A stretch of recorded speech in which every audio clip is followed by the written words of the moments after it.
Hey, juniors, it is Friday, the 19th of November, and just taking some time to go over kind of our assignment for today.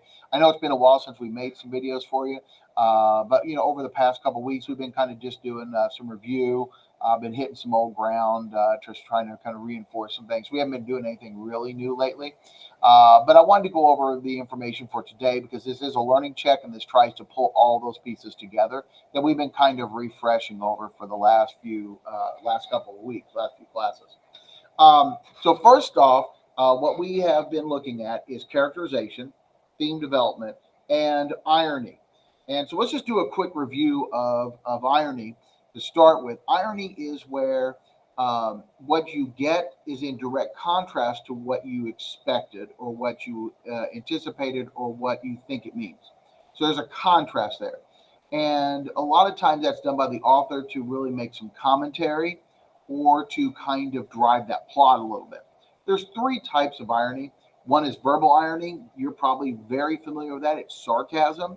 For the most part, it's sarcasm. This is where I use a word intentionally to mean something different. For instance, the example I use in class is if you fall up the stairs and I say, smooth move. I don't really mean that you were smooth as you were falling up the stairs. I mean that that was very ungraceful, right? But other people might assume like, oh yeah, that was really smooth, right? You know, the assumption is that the word works in both places, but one of them is not the way we intended it to use. The second type of irony was a situational irony, and again, the example I used in class was a firehouse that burns down, and it's like the situation doesn't match what happens, right? For us, it's a contrast. It's not what we expect. And we look at the firehouse burning down. It's like, wait a minute, you're firemen. Your job is to put out fires, to prevent fires, and make sure these things don't happen. So how'd you lose your own building, right? And we know, like, it's a building. It happens. Those things burn down. But it's not what we expected in that context, okay? Situational irony is really important because it really kind of sets that stage and it kind of drives that plot a little bit or that suspense a little bit. And then we have dramatic irony, and that's the one that we talked about the most in class, and we looked at the examples from the Crucible. Dramatic irony is where you or some characters have critical information that other characters don't. And because they don't have that information, they make decisions or they do things that they wouldn't have done with that information. And again, it drives that plot, it drives the suspense, and it also makes some commentary on things. For instance, and again, the example I used in class was, in all the horror slasher movies, we know that the killer is in the house. We've seen the killer in the house, right? But the girl locks herself into the house, thinking she's locking the killer out of the house. In essence, she's locking herself in the house with the killer, right? We know that. We saw that. We saw the signs. We saw the person, right? But that character did not. A lot of times in literature, you'll see where certain characters have a bit of information and the other characters don't. They keep acting and doing things that are detrimental to them, and it was against what they would do if they knew that information. And again, a lot of times this is for commentary and to make comments on and judgments about, and to really kind of drive home some of those theme elements. Okay, so that's irony. And again, we looked at a lot of examples in the Crucible. We also looked specifically at three characters in the Crucible. We started with Tituba, moved to Abigail, and then we spent a lot more time on John Proctor. Abigail and John Proctor are the two main characters in the play. And what we looked at were characterization, like the basis, like what do they look like? What do you think they would look like? Their personalities, what kind of people are they? And then their motivation. And that was the one that we really tried to spend some time on. And we looked at motivation being why did they do the things that they did in the play, right? Why did they do this? What was the driving force behind this decision that they made, right? When we think about Tituba, she is a very quiet, she's a very meek person. She is a slave from Barbados, so I think that's part of that, where, it is, she's expected to be that kind of subservient person, right? But we also see that she's easily cowed into things. She's easily forced into decisions that she doesn't maybe necessarily want to make. And then we look at her motivation. Everything that happened at the end of Act One was her attempting to save herself, right? When she was confronted, like, what were you doing in the woods? Nothing. What were you doing in the woods? Nothing. What were you doing? Well, they asked me to do this. Why would they ask you to conjure these spirits and make these charms? And then, have you been with the devil? And she's like, no, I haven't. No, I haven't. Yes, I have. And then she starts spilling names. She hasn't seen any of those people with the devil. She doesn't have any of that knowledge. But she says that because that's a way for her to protect herself and to get herself out of trouble, at least out of being killed. Remember, in that play, she was specifically told, tell us if you've worked for the devil or we'll beat it out of you. Her options were pretty limited. She was either going to be convicted of being a witch or she was going to be beaten and tortured. Then we looked at Abigail, and Abigail has a lot of very similar motivations, right? It's all about protecting herself.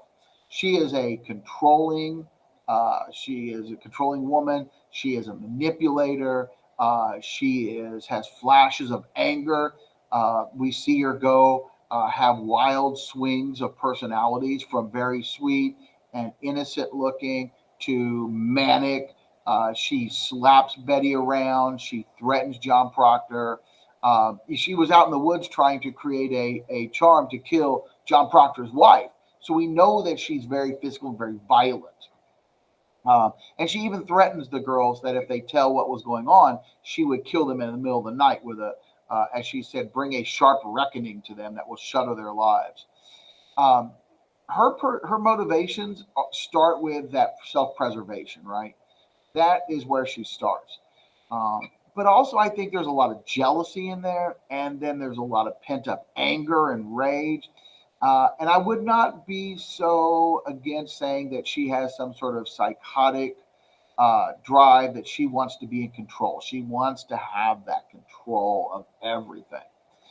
In the beginning of the play, she and the other girls are out in the woods. Like I said, they were trying to conjure up spirits so they could kill John, or so she could kill John Proctor's wife and get him back.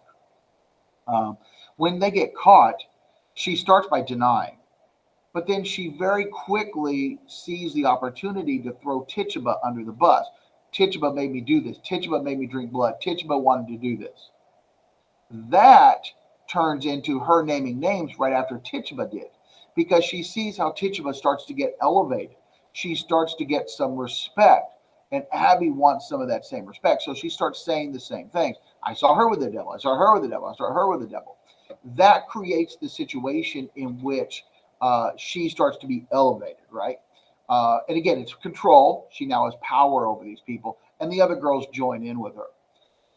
We also see that scene with John Proctor where, we learn about the affair that John Proctor's had with Abigail and how Abby wants him back, but he has cut off that relationship.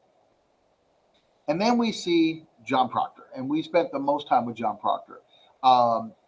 Partially as character development, partially because a lot of those scenes of irony happen around him. John Proctor has the ability to make all of this stop, right? Now, Abby could have stopped it too. Abby could have stopped it by just admitting that what they were doing in the woods. John Proctor knows that it's fake. Abby told him it's all sport.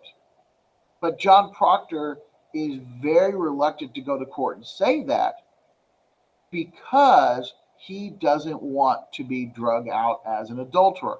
And adultery in the Puritan society is a horrible crime. It is one of the worst things that a person could do. And so John doesn't want his good name. He's well respected in the community. He doesn't want his good name dragged out like that. Okay. And so he drags his feet. His wife, who knows about the affair, who fired Abigail when she was the servant in the house, she knows, and she's pushing him to do this, but he just is very reluctant to do so. He is doing it because he doesn't want to lose his reputation.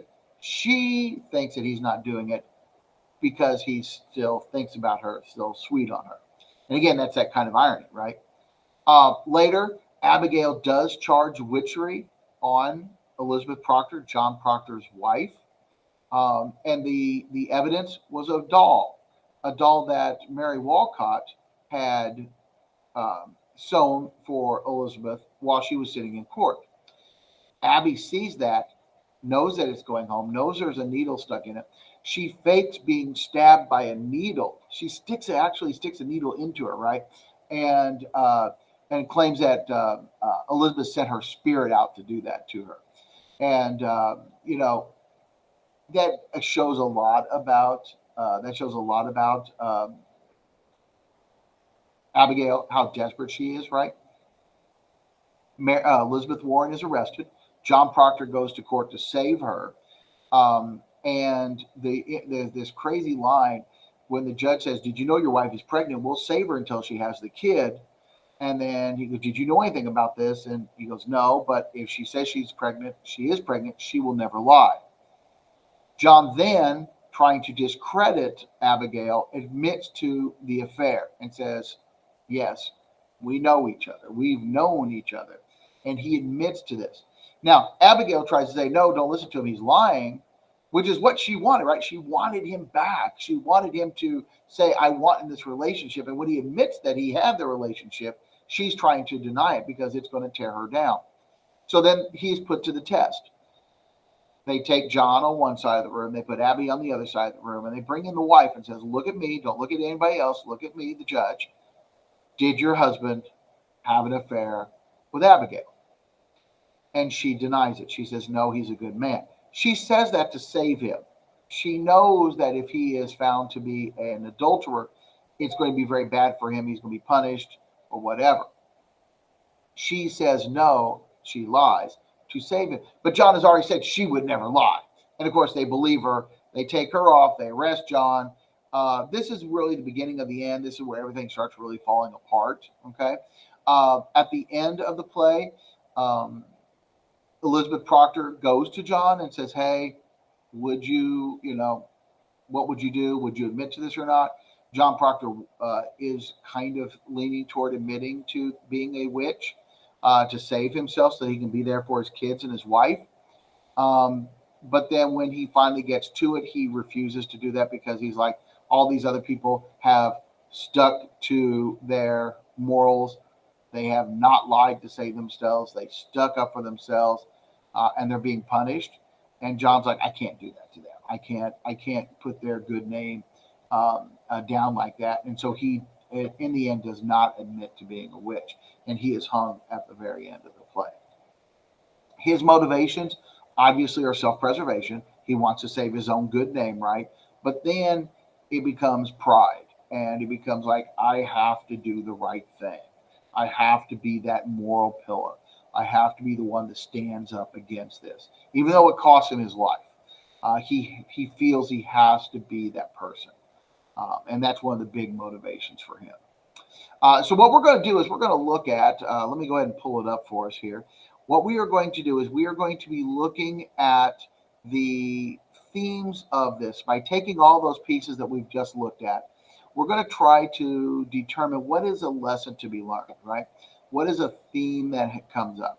Now, this is an older document, so some people had groups. Most that for the pre-writing, everybody's going to do their own constructed response. And this is just to get you started thinking. What is a theme that you saw? What are some clues? What were some things that you saw in the characters, or the motivations, or the action that really bring that theme home? And then an explanation. What did you think of that theme? Like, is that something that you feel strongly about? Is that something that you agree with? Is it something that you see in your life? And then we get here to the question. And again, it's very straightforward here what the question is.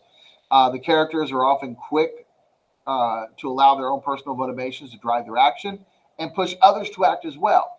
Those actions, though, bring different themes to life. Looking at the characters and motivations in the action that they engage in, what theme bubbled up to the forefront. And again, we talk about the lesson that's to be learned. What did you take from that character? What was the meaning of John Proctor's refusing to admit to a witch to save himself? What does it mean when you see Abigail and the way she acts? What's the lesson to be learned there? You'll type your answer right here using the TPAC model. Again, this is a constructor response, and so the goal is for you to state a position, clearly stated. In this case, that'll be the theme. What is the theme you learned? To pull examples from the text, and then analyze those so that we understand, hey, here's a theme, you said, here's some evidence. How does this evidence show that theme? How does it demonstrate? How does it illustrate that? How does it bring that to life? So we're talking about using that TPAC model. Now, there is included with your assignment the definition of or the explanation of the TPAC. Again, it's also up on the wall if you are in the room or if you remember. And then there's also this sentence starter chart as well to help you just kind of get things started. So if you're like, okay, I need to paraphrase. How could I start my paraphrase of that information, right? And there's some sentence starters there that you could use. These are meant to kind of help you a little bit. And then also, too, just as a reminder, the TPAC model is really to help you make sure that you have all the pieces that you need so that your answer is complete, right? It's all about putting all the pieces together.